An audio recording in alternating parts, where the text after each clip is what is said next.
마흔에 혼자 읽는 주역 인문학.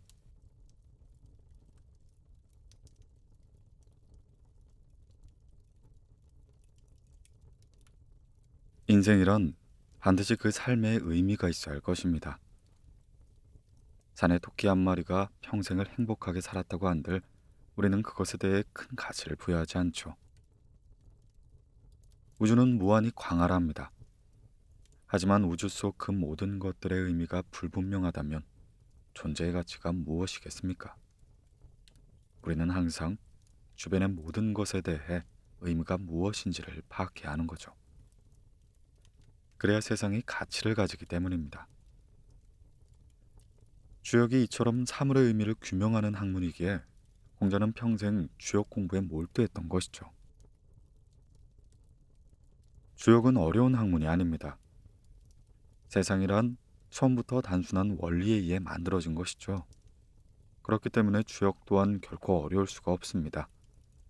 주역이 어려워진 것은 그 자체의 원리 때문이 아니라 사람이 제대로 알지 못했기 때문입니다. 옛날 사람들은 지구가 둥근지조차 모르고 살았기 때문에 주역을 이해하는 방법도 합리적이지 못했습니다. 하지만 현대인들은 이미 사물을 이해하는 방법을 합리적으로 터득하고 있기에 주역을 이해하는 것이 어렵지가 않은 거죠.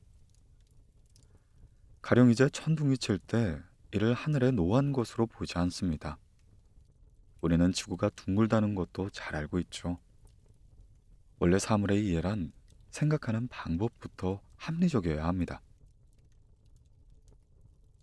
흔히 사람들은 주역 공부를 통해 최상의 지혜를 얻는 데 초점을 맞추고 있지만 사실 주역엔 그 이상의 섭리가 들어가 있습니다. 바로 우리가 주역을 통해 천재운행에 참여할 수 있다는 사실이죠.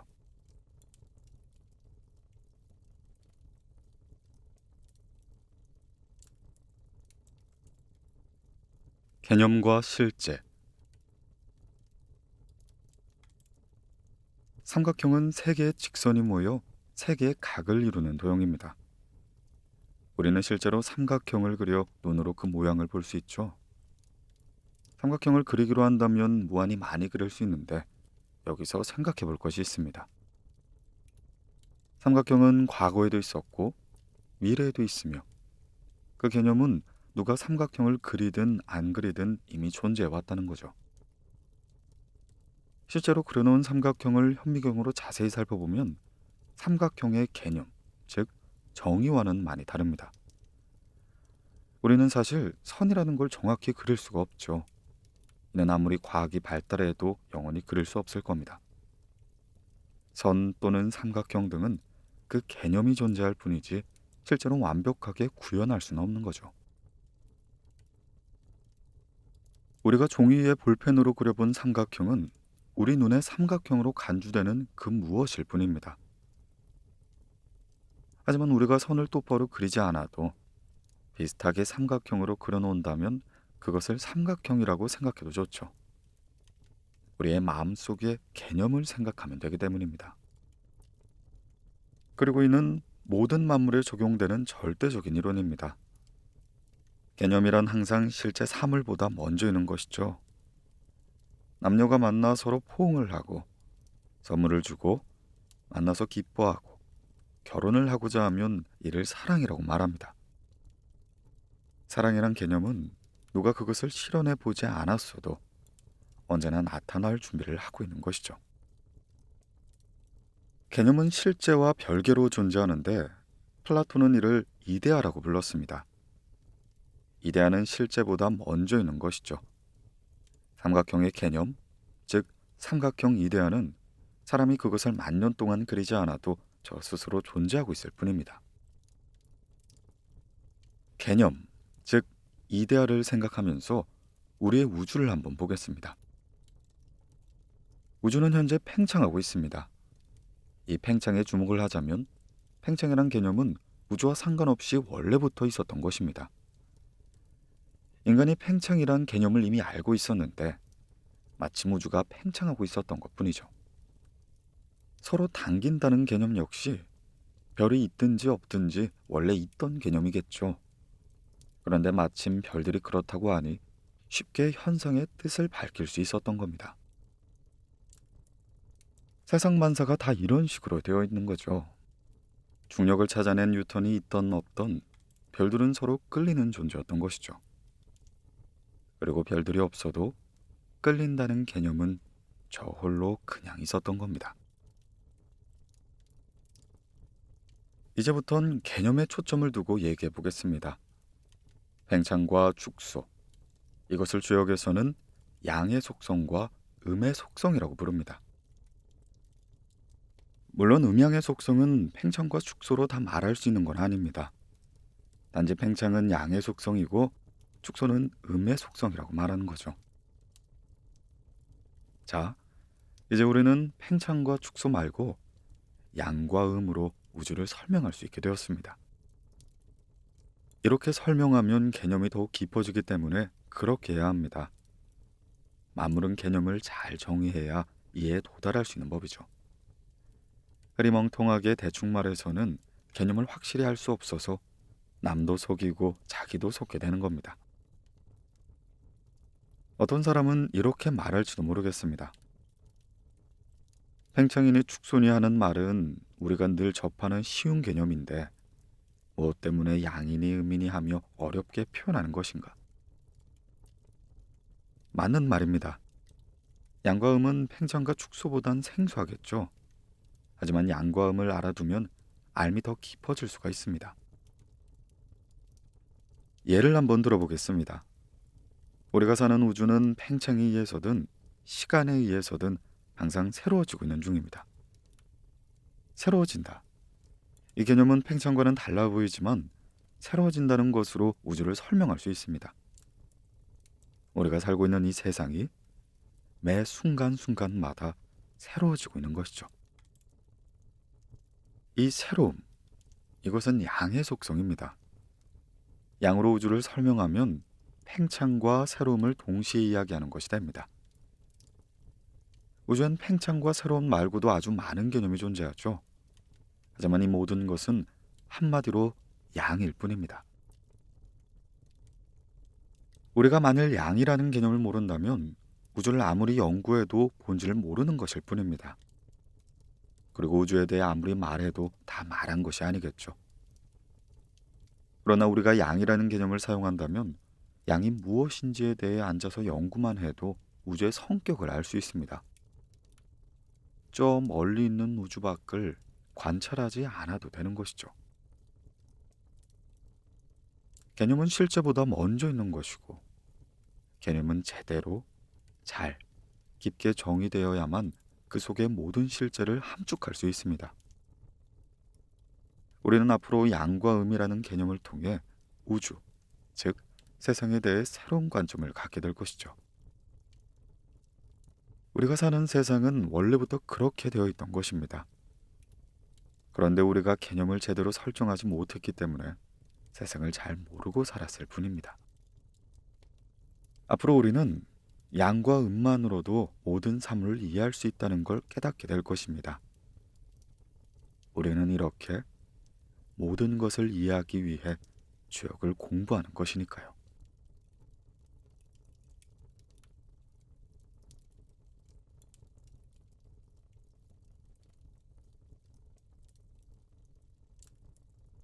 하늘과 공간.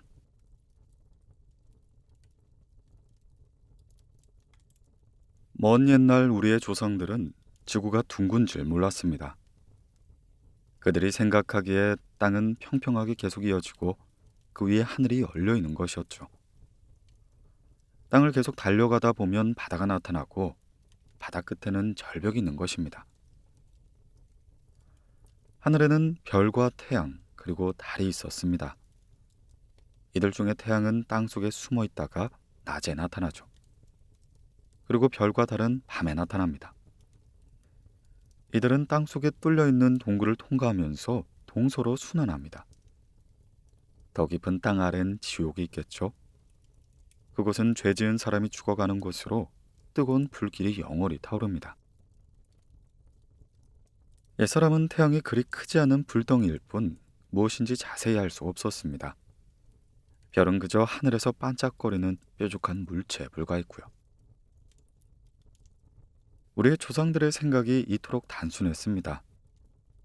그리고 이 생각은 몇백 년 전까지도 변함없이 이어졌죠. 그리고 인류는 마침내 세상을 깨달아가기 시작합니다. 혹시 지구는 둥근 것이 아닐까 하고 생각하기 시작한 거죠. 이는 선각자들이 자연을 관찰하고 생각을 덧붙여서 후대에 전했기 때문입니다. 그리고 결정적으로 지구가 둥글다는 것을 확실히 입증해 보인 것은 콜럼버스의 항해였을 겁니다. 그는 지구가 둥글다는 믿음을 굳히고 탐험에 나섰습니다. 당시 사람들은 서쪽 바다로 계속 나아가다 보면 한없이 깊은 낭떠러지가 나올 것으로 생각했죠. 이런 상황에 콜럼버스는 항행을 강행합니다. 바다는 점점 깊어지고 선원들은 공포에 떨었습니다. 하지만 콜럼버스는 깊은 신념을 가지고 계속 서쪽으로 나아갔습니다. 그러던 어느 날 섬들이 나타나기 시작했고 급기야 아메리카 신대륙을 발견합니다. 처음엔 그들은 발견한 대륙이 인도인 줄 알았습니다. 하지만 그곳이 신대륙이라는 것을 알게 되자 놀라움과 함께 드디어 지구가 둥글다는 걸 깨닫게 된 것이죠. 그리고 이것은 인류 역사상 가장 큰 발견이라 할 수 있습니다. 지구가 둥글다는 것을 깨닫게 된 순간부터 세상은 달라지기 시작했고 인류는 우주를 새롭게 해석하기에 바빴습니다. 처음으로 인류가 눈치챈 것은 태양이 땅 속을 통과하는 것이 아니라는 사실이었죠. 그들은 태양이 지구 주위를 멀리서 돌고 있다고 생각했습니다. 이러한 생각이 가톨릭의 교황청에서 교리로 지정되었고 인류는 세상이 다 그런 줄 알았습니다. 하지만 이 생각에도 제동이 걸리기 시작했습니다. 갈릴레오라는 천문학자가 등장하면서 지구가 태양 주위를 돌고 있다고 선언한 것입니다. 교황청은 발끈했죠. 그들이 생각하는 지구는 하나님이 만들었기 때문에 태양이나 달, 그리고 모든 별들이 지구를 중심으로 돌고 있어야 했습니다. 갈릴레오의 선언은 교리에 도전하는 것이었고 하나님에 대한 불경이었던 셈이었죠. 그래서 갈릴레오는 평생토록 가택에 연금당하게 됩니다. 이후 그 누구도 함부로 진리를 말하는 사람이 없었습니다. 하지만 갈릴레오가 죽던 날 태어난 또 한 사람의 천재가 교황청의 진리에 도전하게 됐죠. 그 이름은 바로 뉴턴. 이 사람은 지구가 태양을 돌고 있다는 확실한 과학적인 증거를 들고 교황청을 설득하기 시작합니다. 결국 교황청은 손을 들었고 인류는 우주의 진실을 맞아들이게 됩니다. 그리고 이때부턴 자연을 관찰하고 그 원리를 규명하는 것이 자유로워졌습니다. 인류의 눈이 멀리 우주로 펼쳐지기 시작한 것이죠. 세상은 완전히 달라졌겠죠. 다만 우주는 원래부터 그런 모습이었습니다. 교황청이든 엉터리 철학자이든 누가 뭐라고 하든 간에 우주의 대자연은 저 스스로의 모습을 간직하고 있었던 것이죠. 이제 누구든 무슨 말을 하려고 하면 우주를 보고 말을 해야 했고 실제로 존재하는 자연을 설명해야만 합니다. 이렇게 해서 인류의 여명기는 서서히 막을 올리게 된 것이죠. 하지만 우주는 너무나 광활했습니다. 우리는 무엇을 먼저 말해야 하며 무엇을 깨달아야 하는가? 처음엔 막막했죠. 하지만 인류는 자연의 비밀에 도전하기 시작합니다. 인류가 제대로 길을 가는 한 세상은 차츰 본 모습을 드러낼 수밖에 없었던 거죠. 이제 인류는 평평한 땅 위에 서 있는 존재가 아닌 광활한 우주를 바라보는 존재가 되었습니다. 세상은 처음부터 그렇게 되어 있던 것만 잘못된 시각에 의해 왜곡되어 있었던 거죠. 우주는 넓고도 넓어 끝이 없습니다. 인간도 이제 그 현실을 받아들여만 했죠. 그래서 지성인임을 자처했던 사람들은 다급히 우주에 대한 새로운 이론을 만드는 데 달려들었습니다. 우주는 무엇이고 여기에 우리는 무엇을 배워야 하는가? 가장 주목해야 할 것은 광활한 공간이었습니다. 예전에 우리가 하늘이라고 불렀던 존재죠. 땅에서 보면 하늘이 공간이고 공간이 하늘입니다. 옛날에도 하늘은 있었고요. 달라진 것이 있다면 옛날의 하늘은 지구의 지붕이고 닿을 수 없을 만큼 높을 뿐 무한하지 않다는 것이었습니다. 하지만 지금의 하늘은 단순히 지붕이 아닌 한없이 열려있는 공간이죠. 이러한 공간은 저 끝에 막이 존재하는 그런 것이 아니었습니다. 더더구나 그 막이 천국에 있는 것도 아니었죠. 하늘은 그저 무한히 열려있을 뿐이었습니다. 가도 가도 끝이 없다. 이것을 무엇이라 불러야 할까? 예전처럼 그냥 하늘이라고 불러야 하는 수밖에 없을 것이다. 다만 우리는 알고 있죠. 이제 알게 된 하늘은 영원히 끝나지도 않을 멀고 또 먼 곳에 있는 천국이 아니라는 걸요. 저 끝없는 하늘과 땅 사이엔 공간이란 게 있습니다. 하늘은 곧 공간이라 말하기도 하지만 다소 차이가 있겠죠. 하늘이 가도 가도 끝이 없는 개념이라면 하늘을 지나가는 곳이 공간인 것입니다. 공간의 끝이 있느냐고 묻는다면 우리는 즉각 그 너머에 있는 것은 무엇인가 라고 되물을 수 있습니다. 그래서 하늘의 끝은 그 무엇이고 그곳에까지 가는 과정이 공간이라 할 수 있겠죠. 물론 하늘의 끝이 없기 때문에 공간도 끝이 없을 수가 있습니다. 공간은 상상만 한다면 언제든지 확장될 수 있다는 거죠. 오늘날 과학자들은 우리의 우주, 즉 공간에 일정한 크기가 있다고 하지만 이는 끝이 있다는 뜻은 아닙니다. 그 밖은 얼마든지 있고 우리는 어떤 종류의 우주에 살고 있다는 의미에 불과한 것이죠. 자, 이제 우리가 살고 있는 곳이 어떻게 되어 있는지 분명해졌죠. 이곳엔 땅이 있고 저 끝없이 먼 곳엔 하늘이 있는 것입니다. 하늘과 땅 사이엔 공간이 있죠. 먼 옛날 우리 조상들은 세계를 천지간, 하늘과 땅 사이라고 불렀습니다. 우리가 사는 세상을 그저 하늘과 땅 사이라고만 정해둡시다. 하늘 밖을 논해서는 안 되겠죠. 하늘 밖도 그저 하늘이라고 보는 겁니다. 이 문제는 차차 다시 이야기하기로 하고 하늘을 일단 상징적인 기호로 표시해 두겠습니다. 하늘의 기호는 주역에서 건으로 표현할 수 있습니다. 어렵게 생각할 것 없이 무한이란 뜻으로 알고 있으면 되죠. 인류는 근대에 이르러서 하늘을 살피다 무한이란 실제 개념을 발견하게 된 것입니다. 철학이나 수학, 과학 등에서도 무한이 많이 등장하지만 실세계에서는 공간 끝없이 펼쳐진 멀리가 무한이라는 거죠. 건을 조금 더 설명하자면 이는 양의 극한을 의미합니다. 양이란 간단히 말하면 확산하고 있는 존재를 할 수 있겠습니다. 양의 기호인 태극은 하나의 양의 성질인 확산을 뜻합니다.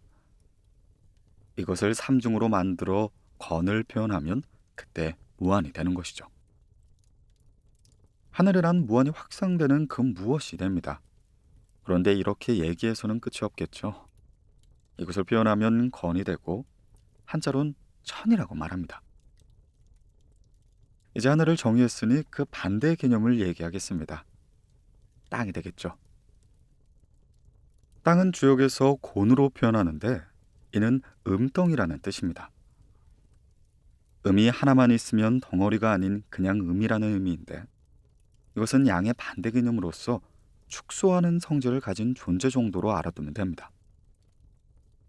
음이 삼중으로 모여 곤이 되면 이는 음의 극한으로 건의 반대 개념이 됩니다. 양과 또는 건과 곤의 깊은 개념은 차차 논의하도록 하겠습니다. 여기서는 건과 곤 사이가 세상이라는 것을 분명히 알아두면 됩니다. 모든 천지간이 즉 건과 곤 사이에 있기 때문이죠.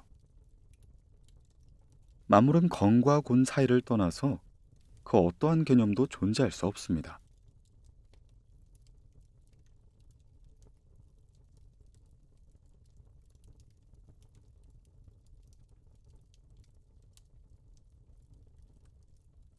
땅이란 무엇인가? 둥근 지구를 다시 보겠습니다. 사람은 공처럼 둥근 지표면에 빙 둘러 자리 잡고 있죠. 이때 하나의 걱정이 떠오릅니다. 저 밑에 있는 사람은 떨어지지 않을까? 콜럼버스의 항해에 의해 지구가 둥글다는 것이 밝혀지자 제일 먼저 떠오른 의문이 바로 이것이었죠. 오늘 와서는 우스운 이야기겠지만 당시로선 상당히 심각한 문제가 아닐 수가 없었습니다. 그리고 이 문제는 한참 후에 뉴턴이 물질은 서로 잡아당긴다는 근원적인 원리를 밝혀 해결하게 되었죠. 그래서 지구 저편에 있는 사람도 반대편에 있는 사람과 똑같이 지구 위에 서 있을 수 있습니다. 원래 지구 표면이 평등한 위아래가 없는 것입니다. 세상엔 만유인력처럼 잡아당기는 성질이 있는데 그것이 바로 음이라고 할 수 있겠습니다. 뉴턴이 발견한 만유인력은 세상에 끌어당기는 힘이 존재한다는 걸 뜻했죠. 서로 끌어당겨서 모여있는 것은 땅. 이는 땅이 있는 이유이고 그것은 주역에서 곤으로 표현할 뿐입니다. 땅은 음의 덩어리죠. 그리고 그것은 잡아당기는 성질을 갖고 있고요. 별들이 다 그런 것입니다. 우주에는 별들이 무한히 많은데 그 모든 것은 음이라는 공통 성질에 의해 존재하는 거죠. 음이라는 것은 우리의 일상 용어로는 물질이 되겠습니다. 물질이 무엇이냐고 물으면 음이라고 대답하면 됩니다. 따로 물질 따로 있는 것이 아닙니다. 우주에 음이라는 힘이 없으면 별도 없고 지구도 없다는 거죠. 여기에 어떤 것이 있습니다. 그것을 물질이라고 부르면 이는 그것의 이름을 얘기했을 뿐입니다. 그러나 음이라고 하면 이는 근원적 개념을 설명한 것이 됩니다. 자, 이젠 음이 무엇이냐는 질문을 하면 되겠죠. 물질이 뭐냐, 땅이 뭐냐고 묻지 말고 음이 무엇이냐고 묻는 순간 우리는 자연의 심오한 원리를 탐색하고 있는 것입니다. 음과 양을 기호로 표시하면 그 본질에 더 가까워집니다. 세상엔 음과 양이 존재할 뿐이고 그 외의 것은 결탄코 없다는 거죠. 우리는 잠깐 동안 세상의 근원을 알아버렸습니다. 이제부터 음과 양의 개념을 더욱 공고히 하면 됩니다. 앞서 우리는 음으로 모든 별의 존재 이유를 단번에 설명했습니다.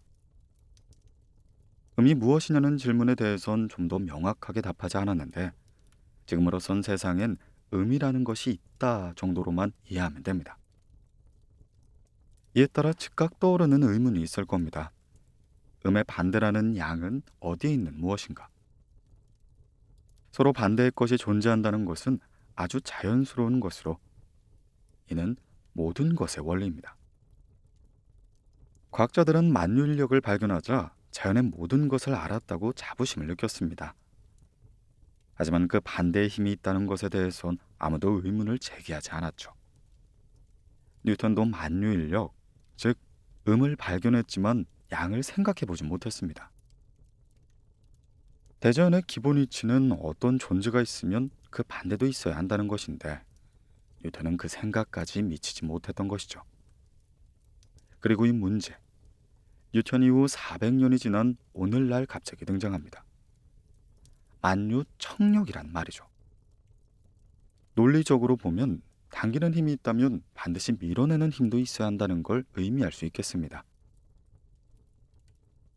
이미 주역에서는 음과 양은 서로 반드시 함께 존재한다는 원리를 말하고 있었습니다. 과학자들은 이 원리를 진작에 알았다면 만유인력의 반대 현상을 쉽게 찾아낼 수 있었던 거죠. 오늘날 과학자들은 뒤늦게나마 이것을 찾아냈습니다. 사실 이것은 별게 아닙니다. 음이 있으면 양이 있는 법. 즉 땅을 찾아낸 이후 양이 나타났다고 해서 이상하게 생각할 필요가 없습니다. 과학자들은 그것을 암흑 에너지라고 명명했습니다. 이 에너지는 하나의 분명한 성질을 갖고 있는데 그것이 서로 밀어내는 힘이라는 거죠. 만류인력과는 정확히 반대되는 힘. 이 힘은 서로를 밀어내기 때문에 산산이 부서져 덩어리를 이루지 못합니다. 양의 에너지는 공간을 계속 팽창시키겠죠. 팽창은 양의 기본 성질입니다. 우리의 우주 공간엔 양의 힘이 존재하기 때문에 공간은 계속 팽창할 수밖에 없고 세상은 점점 넓어지고 있는 것입니다. 우주가 현재 팽창한다는 것은 오래전에 이미 발견되었지만 그 이유는 몰랐었죠. 이제 그 이유를 알게 된 겁니다. 공간엔 양이 있어서 팽창하고 있었던 것. 때문에 물질이 축소되듯이 양 때문에 공간이 확장되고 있는 것입니다. 주역 원전에서는 이렇게 말합니다. 주역에는 태극이 있고 이것이 음양을 낳았다. 만유인력과 암흑에너지가 어디서 왔냐고 묻는다면 태극에서 왔다고 대답할 수 있겠습니다. 태극이 무엇인지는 논하지 말고 지금은 양에 대해서만 집중하죠. 주역에 태극이 있다는 것은 세상, 즉 음양이 태극으로부터 비롯되었다는 뜻입니다. 그중 하나인 양, 암흑에너지는 지금도 팽창을 계속하고 있습니다. 양의 본성을 충분히 발휘하고 있는 것이죠. 암흑에너지는 만유인력과 함께 우주를 유지하고 있습니다. 우주에서 이 둘을 빼놓으면 우주 자체가 존재할 수가 없습니다. 음양을 빼놓으면 우리는 아무것도 말할 수 있는 것이 없는 거죠. 음양이 세상의 전부인 것입니다. 우주는 더도 아니고 덜도 아니고 양일 뿐인 겁니다.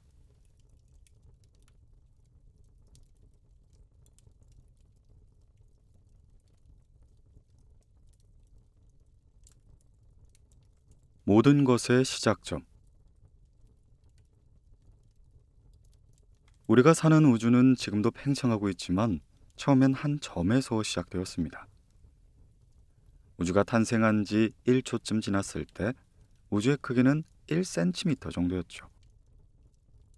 이 1cm에서 오늘날 하늘에 있는 수천억 개의 은하, 그리고 은하에 수천억 개의 별들이 모여 있었던 겁니다.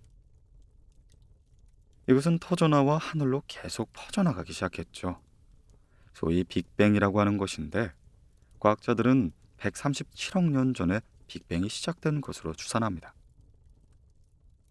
그 이전엔 시간도 공간도 없었던 거죠. 138억 년 전이란 과거는 없는 것이 됩니다. 자, 그렇다면 빅뱅은 도대체 무엇일까요? 스티븐 호킹 박사는 우주는 무의 요동에 의해 생겨났다고 주장했는데 이는 베르너 하이젠베르크의 불확정성 원리를 적용한 결과였습니다. 빅뱅을 주역의 괴상으로 표현하자면 바로 지천태가 됩니다. 이 괴상은 시작의 힘이라는 뜻으로 요즘 컴퓨터에 흔히 쓰이는 초기화가 된 상태를 말합니다. 즉 빅뱅 상태는 우주의 초기화였던 거죠. 대자연의 사물에는 초기 상태가 있었습니다. 시작점이 있다는 뜻이죠. 우주 전체에도 하나의 시작점이 있었고 우주가 만들어지고 나서도 모든 곳에 시작점이 있었습니다. 우리 인생도 마찬가지겠죠. 우리 인생도 시작점이 있습니다.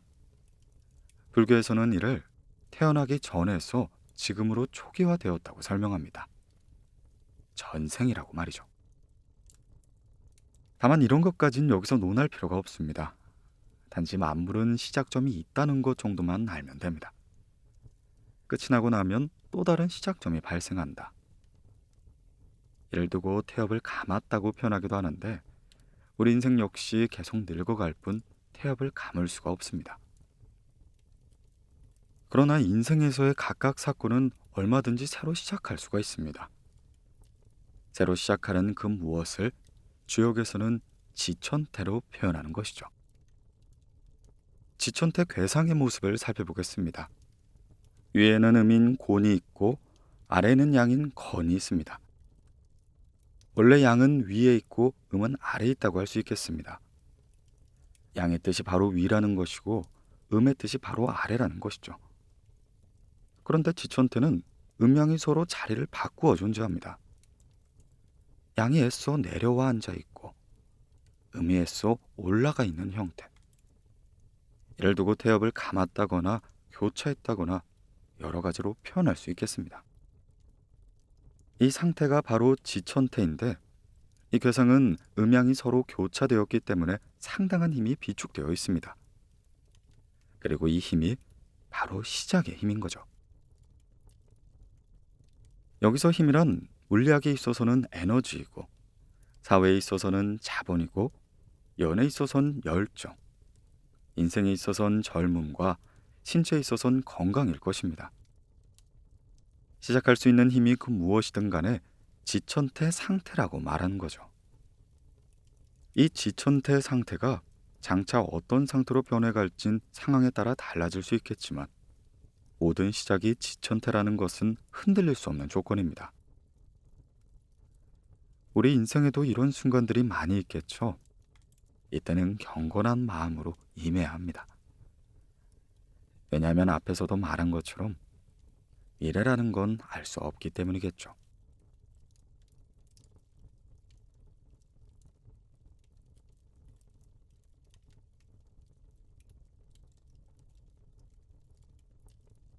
영혼과 몸.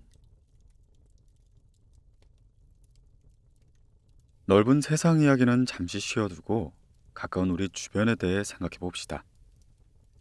옛사람은 이렇게 말했죠. 사람이 죽으면 몸은 흙으로 돌아가고 영혼은 하늘로 올라간다. 이 말은 동서고금을 통해 거의 모든 사람이 인정하고 있습니다. 여기서 몸은 흙으로 돌아간다는 대목을 한번 봅시다. 흙이란 무엇일까요? 멀리서 크게 보면 별이고 가까이 보면 땅일 겁니다.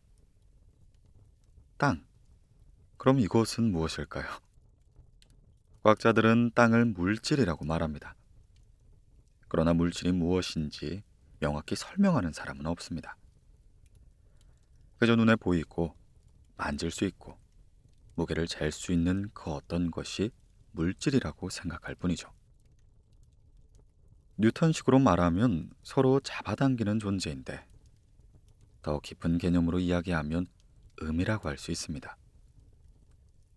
물질은 음입니다. 음은 무게가 있고 만질 수 있고 부피가 있고 서로 잡아당기며 딱딱하고 땅을 이루고 있는 존재죠. 우리의 몸은 어떨까요? 물질이죠. 즉, 음인 겁니다. 그럼 우리의 영혼은 무엇일까요? 이것은 물질이 아니죠. 음이 아닙니다. 음이 아니면 양이겠죠. 음이 아니면 양이고 양이 아니면 음이다. 세상은 그리 복잡하지 않습니다. 사람이 죽으면 몸과 영혼이 분리되기 때문에 각자의 길을 갈 수밖에 없습니다. 이때 음인 몸은 땅이 잡아당겨 흙이 되죠. 몸의 일부는 공기가 되는데, 공기도 우주 전체에서 보면 땅이고 물질이고 음입니다. 우리의 몸은 아무리 깊게 말하고 돌려 말해도 물질이고 땅이고 흙이고 음인 것이죠. 영혼은 하늘 위로 올라간다. 이것은 무슨 뜻일까요? 영혼은 물질이 아닌 양입니다. 그래서 땅이 그것을 잡아끌 수가 없습니다. 영혼은 땅으로부터 완전히 자유로운 거죠. 하늘 높게 올라가는 것이 전혀 힘들지가 않습니다. 영혼은 확산한 성질이 있어서 저 멀리 날아갈 수가 있는 거죠. 양이란 원래 달아나는 존재입니다. 양의 속성을 가진 존재는 다 그렇습니다. 영혼은 양 그 자체이기 때문에 훨씬 더 활발하고 쉽게 날아다닙니다. 영혼은 멀리 멀리 끝없이 어디론가 가버리죠. 그 종점은 어디일까요? 이것은 지금 구체적으로 말할 수가 없습니다. 그저 하늘로 날아간다고 해두면 하늘은 양이 무한히 모여 있다는 뜻입니다. 몸과 영혼은 단순히 말하면 이렇게 표현하겠죠. 음과 양, 혹은 땅과 하늘. 이로써 우리는 영혼과 몸에 대해 어느 정도 말할 수 있게 되었습니다. 세상엔 음양 외에는 그 무엇도 없기 때문에 무엇인가를 알고자 할 땐 최우선적으로 음양의 개념으로 시작하면 됩니다. 죽음이란 영혼과 육체가 분리되는 것, 즉 양과 음이 분리되는 것으로 주역의 괴상으로 표현하면 천지부가 됩니다. 괴상천지부는 멀리 광활한 우주에 적용할 수도 있고 가까이 우리 인생에 적용할 수도 있겠죠. 자, 여기서 질문을 한번 던져보겠습니다. 삶이란 무엇일까요? 우린 이제 쉽게 답할 수가 있겠죠. 음양을 이미 알고 있기 때문입니다. 죽음이 영혼과 육체의 분리라면 삶이란 영혼과 육체의 결합이 아니고 무엇이겠습니까? 인생이 무엇이냐를 두고 종교적, 철학적, 과학적으로 길게 논할 필요가 없습니다. 인생이란 삶이라는 것인데 이는 육체와 영혼이 결합되어 활동하고 있다는 뜻이겠죠. 죽음은 천지부로 종말을 의미합니다. 우리의 삶뿐만 아니라 모든 사물이 종말에 가면 천지부 상태가 되는 거죠. 부부도 함께 살다가 헤어지면 천지부가 됩니다. 친구도 마찬가지겠고요. 우리 주변을 보면 천지부가 아주 많습니다. 우리는 우주에 사는 것이 아니라 천지부 안에서 살고 있다고 이해도 됩니다. 단순히 우주라고 말하지 않고 구체적인 뜻을 부여하여 천지부라고 말하면 우리의 삶은 더욱 충실하게 만들 수 있습니다. 종로에 가면 천지부가 되겠지만 그동안 천지부가 되지 않도록 노력하는 삶인 거죠. 사랑도 천지부가 되지 않도록 갖고 가야 합니다. 사업도 이와 다르지 않습니다. 망했다는 말은 천지부가 되었다는 것과 완전히 같은 뜻이죠. 사람이 무슨 일을 하는 데 있어 정성이 없다든지 혼이 깃들어 있지 않다고 하는 것이 바로 천지부를 말하는 것입니다. 영혼과 몸은 실지 않은 것이지만 이것을 개념으로 활용하면 활용 가치가 무한히 넓어집니다. 군인의 사기, 젊음의 기상이라고 말하는 것은 천지부가 아닌 상태를 말하는데 세상의 모든 일은 음양의 분리가 되지 않는 상태에서 이루어지는 법이라는 거죠. 죽음은 인생 어디에든 깔려 있는 것이죠. 우리는 천지부 속에 살면서 천지부가 되지 않도록 애쓰는 존재인 것입니다.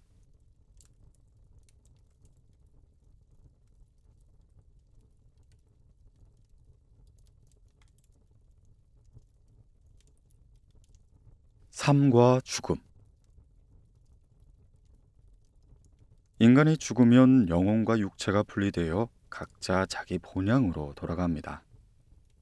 양인 영혼은 하늘로 돌아가는데 하늘은 우주 저 끝보다 더 넓은 곳이라고 했죠. 그러나 거기까지 가는데 시간은 걸리지 않습니다. 영혼은 물질이 아니기 때문에 속도는 무한대로 이룰 수 있는 거죠. 몸의 경우는 음이고 흙이 본향인데 이는 관찰을 통해서도 땅으로 회귀하는 걸 입증할 수 있습니다. 바로 죽음으로 말이죠. 자, 이렇게 본다면 삶을 이해하는 것이 그리 어렵지는 않겠습니다. 삶이란 영혼과 육체가 접속한 그 자체를 말하는 것이 아닙니까? 주역 괴상으론 지천태로 표현되는데 삶인 지천태의 괴상은 죽음인 천지부의 괴상과는 정확히 반대로 표현되죠. 각 개념의 구체적인 구조를 보자면 먼저 죽음이라는 것은 천지부로 되어 있는데 이는 양이 위에 있고 음이 아래에 있는 형태입니다. 주역 괴상은 모두 상하로 배치되어 있기 때문에 그것을 해석하는 원리를 발견해야 합니다. 물론 아주 단순하기 때문에 금방 깨달을 수 있을 겁니다. 천지부 괴상에서 위는 양이라고 했죠. 양이란 위로, 밖으로 멀리 달아나는 존재입니다. 확산이라고 해도 좋겠죠. 양이란 그것을 붙들어 메어놓지 않는 한 그저 달아날 뿐입니다. 양이 바로 그런 존재니까요. 천지부 괴상에서 마침 양은 위에 있어서 달아나기가 쉬워 보입니다. 양이란 본시 위로 향하는 성질이 있는데 이는 몸이 가로막을 때만 정지합니다. 인간이 죽으면 몸이 영혼을 잡을 기력이 없어지죠. 영혼이 술술 빠져나가 버리는 것. 괴상천지부는 이것을 표현해주고 있습니다.